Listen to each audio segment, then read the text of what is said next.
you showed me. The mailman stopped by and dropped a letter off last week. It was a letter from my father, of whom I never speak. I finally read this letter as I was sitting in my chair. He asked me to come see him because there was things with me he needed to share. So I procrastinated about visiting him. He haven't seen him since I was 4. I tried to move on with my life so I wouldn't think about him no more. You see, I was orphaned at 8 years old. My mother's parents took me in. I'll never forget losing my mother and burying my best friend. I've never been the same since that tragic night, and I've tried to seem normal and act like everything is alright. Today I will confront my fears so that with my life I can move on. I'm not a fearful 8-year-old, I'm 37 now and I'm grown.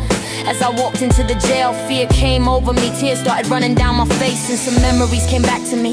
The officer escorted me to the room and I finally saw my dad. He was smiling and said hello. I was feeling very sad. He looked and said how you are, and all I could do was stare. My dad was a buff man now and he had long brown hair. He said, I really wanna talk to you. I said, I have things I need to say. I said, Dad, why did you take my mom from me? Why did you put her down every day?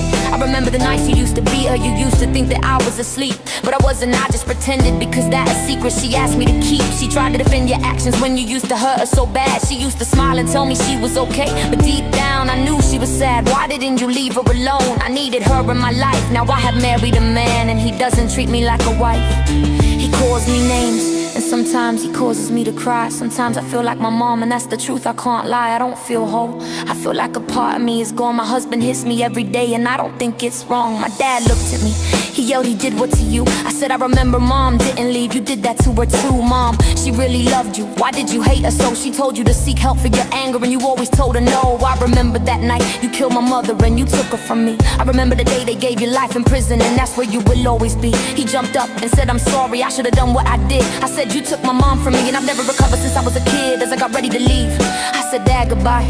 You hurt me so bad, and many nights I still cry. Water filled my dad's eyes. He said, daughter, how can this be? Why you letting a man beat on you? I hurt him if I was free. They say a girl will find a man that's just like her dad. You see, you beat my mother every day, and many days you also beat me. You see, you were my example of how a man should treat me. I found one just like you. I'll take the shades off for you to see. Once my father saw the bruises, he yelled, please leave him today. I'm sorry for what I did to your mother. You should never let a man treat you his way. Yeah, you should never let a man treat you his way.